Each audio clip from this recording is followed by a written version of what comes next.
Olá! O programa Mulheres em Debate está no ar. Essa é uma parceria da Subsecretaria de Políticas Públicas para Mulheres do Governo do Estado com a Assembleia Legislativa de Mato Grosso do Sul. Aqui, a gente sempre debate temas que possam contribuir para a construção de uma sociedade mais justa entre os gêneros. E nessa edição nós vamos falar sobre promoção da igualdade racial e representatividade das mulheres negras. E por isso nós vamos conversar com a Ana José Alves, subsecretária de Estado de Políticas Públicas para a Promoção da Igualdade Racial. Seja muito bem-vinda, obrigada. Muito obrigada pelo convite, um prazer estar aqui. Ana José, que já esteve com a gente em outras edições. Desejar as boas-vindas também a Andréia Velasquez, que é pedagoga. Seja muito bem-vinda, obrigada. Muito obrigada, gratidão pelo convite, prazer. E antes da nossa conversa, eu trouxe alguns dados sobre o tema dessa edição do Mulheres em Debate. Com o passar dos anos, o Brasil tem vivenciado com cada vez mais frequência debates em torno das questões femininas. Temas como assédio, aborto, maternidade e carreira vêm sendo discutidos amplamente e ganhando espaço no cenário político. A luta pelos direitos das mulheres vem progredindo não só em nosso país, mas em todo o mundo. Alguns avanços já foram conquistados nas últimas décadas. Apesar disso, muitas mulheres ainda têm dificuldades em ocupar cargos de poder, serem eleitas ou terem voz ativa nas tomadas de decisões políticas.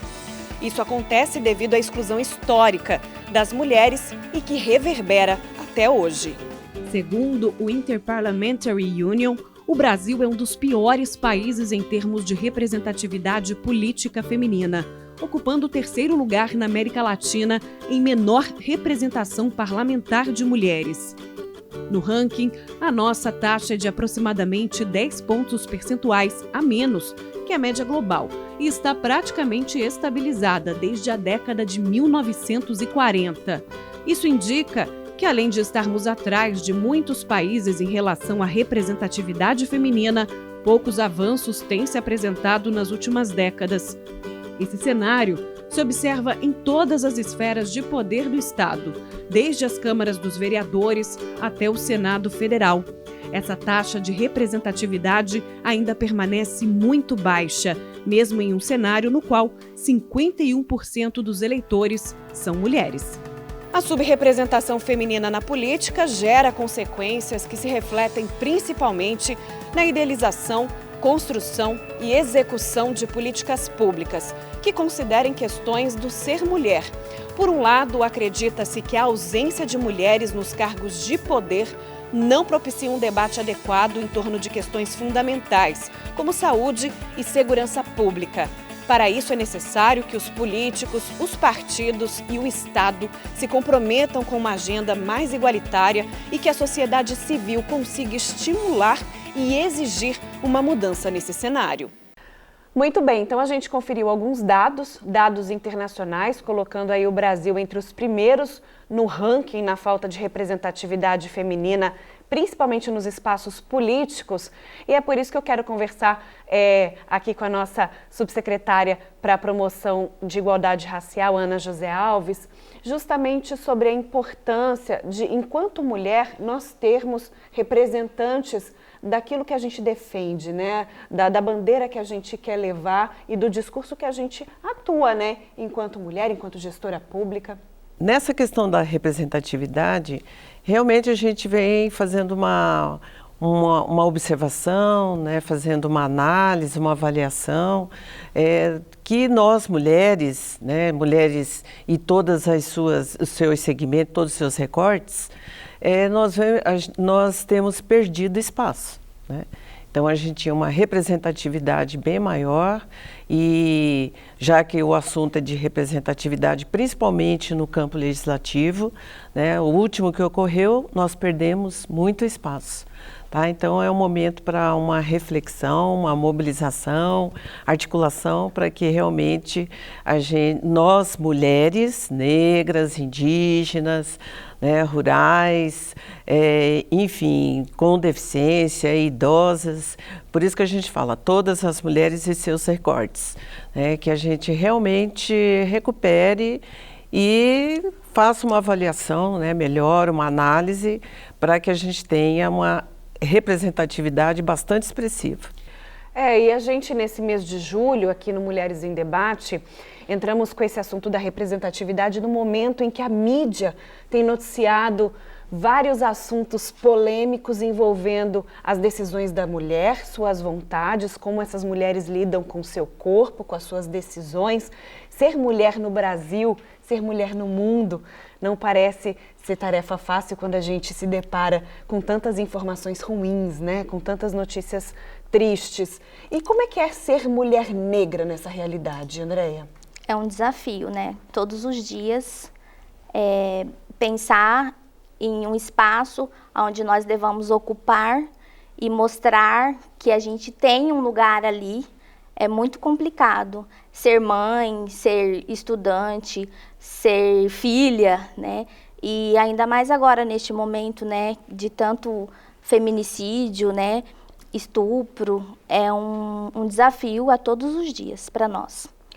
Bom, e agora sobre as políticas públicas, Ana, falando um pouquinho a respeito do trabalho desempenhado no governo do estado, existe uma integração muito grande de agendas da mulher negra, indígenas, quilombolas, das mulheres rurais. Como é que a gente leva, né? Como é que o estado leva essas informações para as mulheres? Nesse sentido, quando a gente toca na questão da política pública do estado, nós temos as pastas. Hoje nós estamos com a Secretaria de Cidadania e Cultura, onde existe 8 pastas. E aí, especificamente, nas questões indígenas, né, na política para mulheres, né, tem as pastas específicas. Nós, no caso substancial, a nossa política ela é do coletivo, né? Então ela abrange as comunidades remanescentes de quilombo, os povos ciganos e matriz africana, né? Então nós trabalhamos também essa questão do gênero, mas com transversalidade a essas pastas existentes. Certo. Andréia, agora sobre o seu trabalho como pedagoga, né? Dentro desse tema que nós estamos comentando, representatividade, buscar de repente junto às novas gerações mais respeito, né? Buscar esse respeito entre os gêneros e as diferentes formas de expressão. Como é que é possível trabalhar isso? Como é que você também lida com isso no seu dia a dia? Eu costumo dizer que eu sou filha de mãe solo, né? Eu fui educada, uma educação afetiva e amorosa, e mesmo sendo uma mãe solo, porque nós sabemos que é muito difícil, né? Você ter filho e não ter amparo, ela conseguiu me dar uma educação pautada no respeito entre todos. Então, ela sempre dizia assim, que o estudo era o que ia me dar suporte para que eu melhorasse de vida e para que eu transformasse a minha realidade. Então, é isso que eu venho tentando transformar. Primeiro, eu me transformei, né? Porque aí quando você se transforma, você consegue transbordar essa transformação da realidade em si e conseguir ajudar, né, a conciliar os espaços dos outros. Então, eu acho que a educação é fundamental e é o suporte que vai fazer a mudança para as nossas vidas. E é interessante colocar até nesse segmento educação de que há responsabilidade dos profissionais que estão lidando com jovens, com crianças, né? Justamente porque as redes sociais, a internet, eles trazem um volume muito grande, né, de notícias boas e ruins e adotando às vezes discursos de ódio, né, Ana? E eu acredito que a gente tem que trabalhar contra essa maré de tanta desinformação. E como é que é possível a gente enfrentar isso, né? Agora falando sobre representatividade, né? Nós estamos aqui com 2 mulheres que atuam nesses segmentos para poder, de repente, enfrentar nessa maré aí de desinformação, como eu disse. Essa maré de desinformação, primeiramente a gente precisa massificar, ampliar, né? Tem que ser bastante ampliada, principalmente nas redes sociais, nas mídias. É fundamental o processo que a gente também precisa, né, da imprensa, né, de toda essa rede que existe. Por quê? Porque senão a gente não vai dar conta, né? Nós costumamos dizer, né, citar que tem que envolver o máximo, né, de que existe na sociedade, associações, igreja, partidos, e fazer toda essa rede, né, para que realmente leve essas discussões, para que ela chegue na ponta, para que ela chegue na base, né, para que ela chegue nas periferias, porque eu acho que é aí que está tendo esses desencontros de informação. Porque nós enfrentamos no nosso dia a dia o racismo, né? Nós enfrentamos discriminação. Nós, mulheres negras, enfrentamos a questão do racismo, a discriminação e o preconceito, né? Então, sem esses três aí, não dá para a gente dizer que é fácil, porque não é, né? Então, até a gente costuma dizer que o nosso país, né, ele foi divulgado fora, né, internacionalmente, de que aqui não havia igualdade racial, né? Aqui sempre perpassou na sociedade, né, essas distorções, o preconceito, o racismo, né? Até a gente não costuma dizer racismo, mas sim crime de racismo. Porque nós estamos lidando com uma situação que viola e também é uma violência. Violência e violação aos direitos humanos. E muitas mulheres não sabem que sofrem, né, esse crime de racismo. Como é que vocês conseguem fazer com que a informação seja assimilada, né, no dia a dia de trabalho de vocês? No nosso dia a dia, nós temos por base a fundamentação, porque quando a gente reporta sobre esse assunto, nós temos leis, né? Então a gente tem que citar para que as pessoas realmente façam esse exercício, né? Lógico, cita Constituição Federal, Estatuto da Igualdade Racial, né? E todas as leis, principalmente, né, nós temos em termos de políticas públicas, tem a Lei da Educação, né? A 10.639, 11.645, nós temos a Lei da Cultura, nós temos a Lei na Saúde, Política Nacional Integral da Saúde da População Negra, né? Nós temos a Lei nos ingressos no serviço público, né? Então, tudo isso, né, tem uma fundamentação e a sociedade precisa tomar conhecimento disso, né? Isso tem que ser massificado, divulgado, porque para enfrentamento, né, a gente precisa ter todo esse arcabouço, ter argumentos para que a gente possa enfrentar. Agora, quais são os meios? Né? 190, né? Faça BO, né? Diz que 100, e por aí vai, tá? Porque senão nós fazemos toda uma divulgação, né, do que existe nas questões legais e que precisa ser acionado esses serviços, mas na hora que você vai compilar tudo, não chegam, né, realmente a esse serviço da qual a gente está falando. Vou dizer no caso, por exemplo, você pega os boletins, né, tudo que é divulgado com relação à violência e violações, né, principalmente no caso de violência contra mulheres, violência racial, né, se não faz o BO, se não registra, né, como que aí é só nós por nós falando.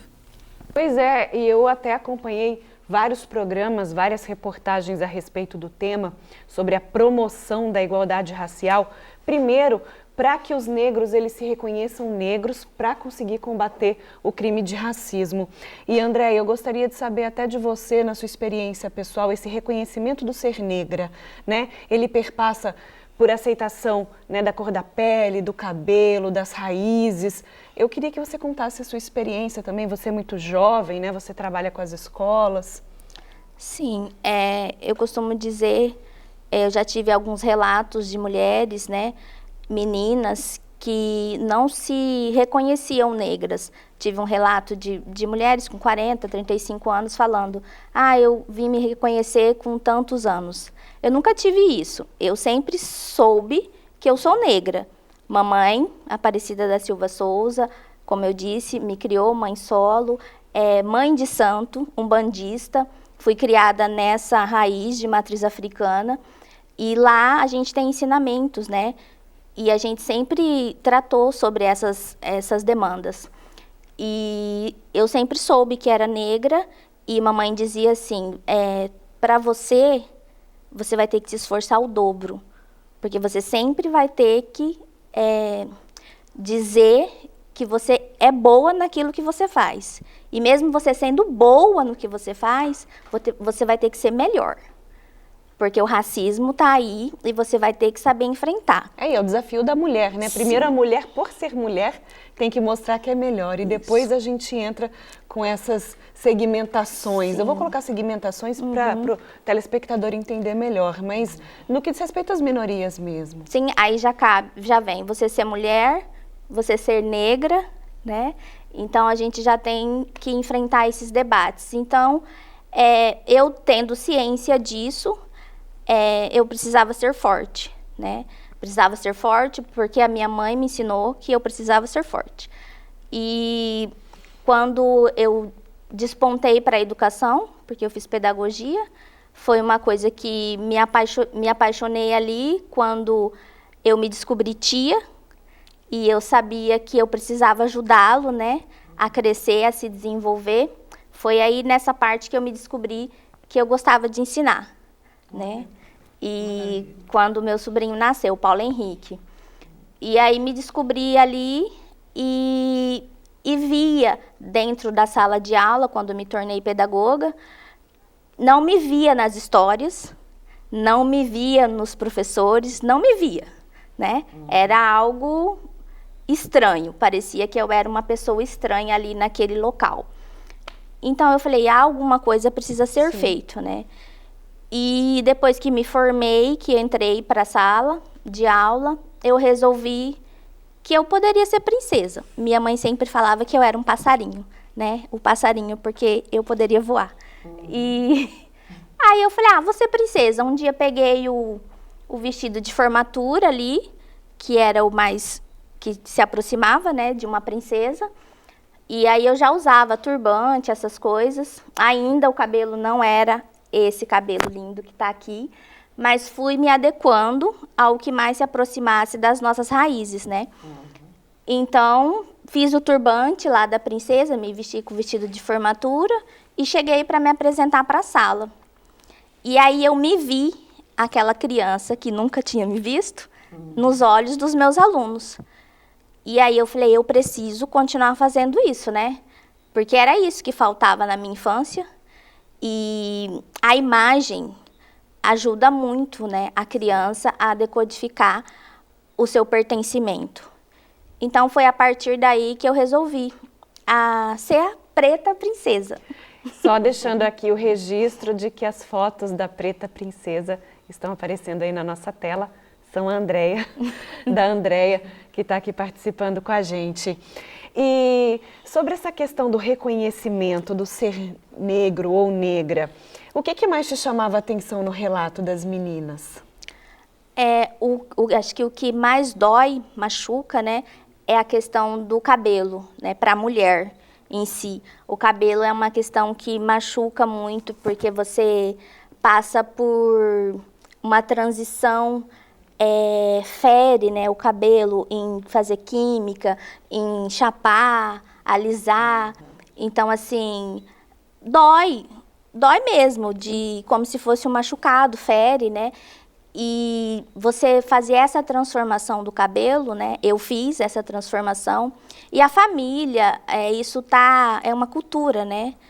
E tá enraizado ali. Então, se você não trabalhar isso lá dos pequenos, e os adultos, né, têm uma opinião formada, mas há condição de mudança, né? A gente precisa se desconstruir desses padrões.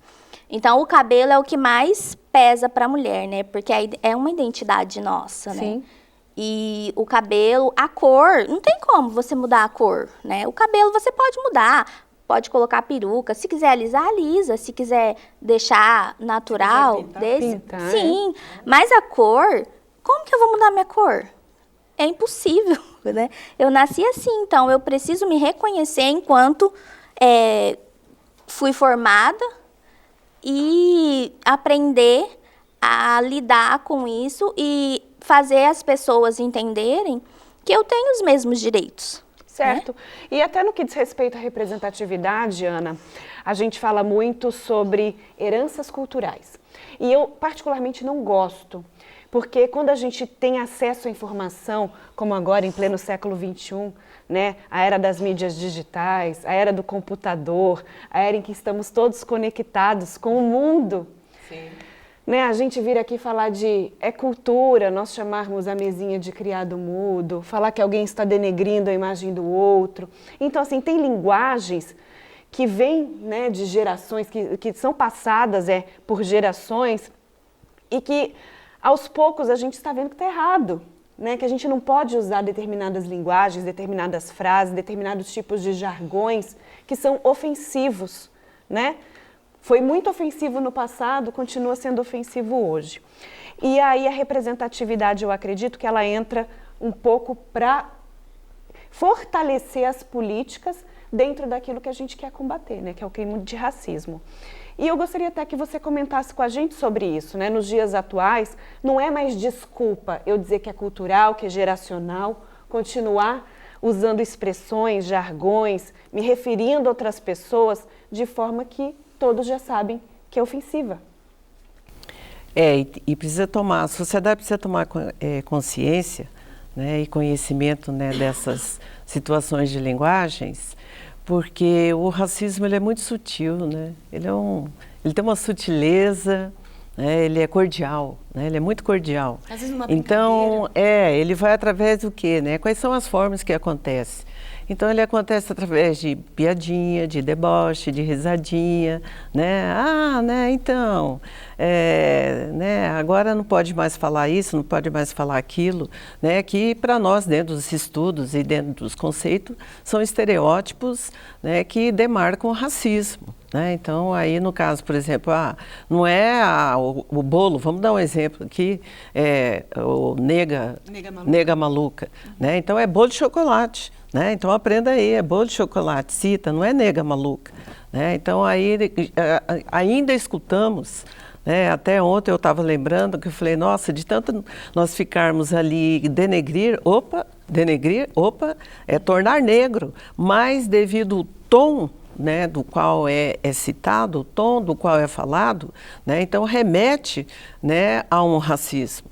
Né, então essa que é as nossas discussões. Preta, né? Ainda a gente escuta, né? Aquele neguinho, aquela neguinha está pensando, você entendeu? Aí são expressões, né, que a pessoa tem que saber, né? Tem que buscar informação e substituir as palavras. Eu estou citando aqui do bolo, o denegrir, porque isso aí a gente não só ouvia nos meios de comunicação, mas também na área jurídica. Né? Então, onde a gente teve que... Né? Porque nas escolas não quer dizer assim, não, isso aí acontecia só nesse ou naquele. Não, era o inconsciente coletivo, né? Porque eles vão reproduzindo, né? Sem saber o sentido das palavras. Então, a gente precisa, sim, fazer essa intervenção, precisa dizer, opa, como é que é? Não, sabe, isso é racismo. Né? Então, não cabe somente a nós, porque quando a gente fala nós, pretos e pardo, né, essa é o senso, né, que até eu quero já aproveitar e dizer, né, então, no senso é pretos e pardo. Então, não é só responsabilidade nossa, é da sociedade, é nossa e de toda a sociedade. Então, precisamos desses apoios, precisamos...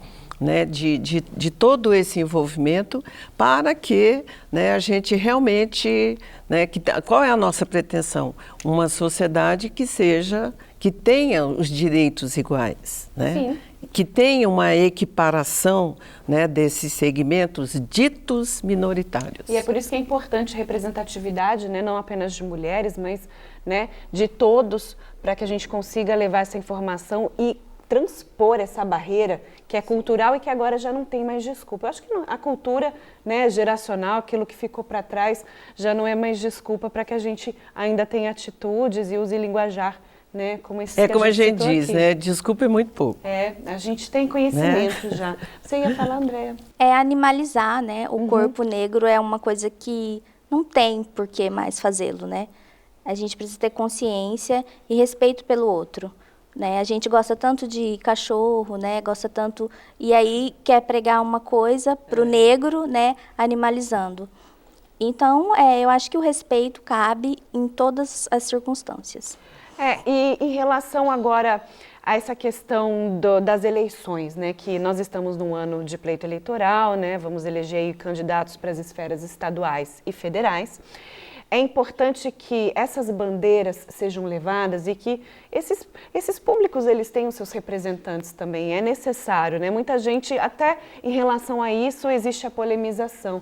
Olha, mas o político ele tem que ir para todas as direções. Com certeza, ele tem que trabalhar em todas as direções. Mas se não fossem, né, alguns segmentos elegendo pessoas específicas, talvez a gente não chegasse a essa discussão que estamos tendo hoje, não é? Sim, sim.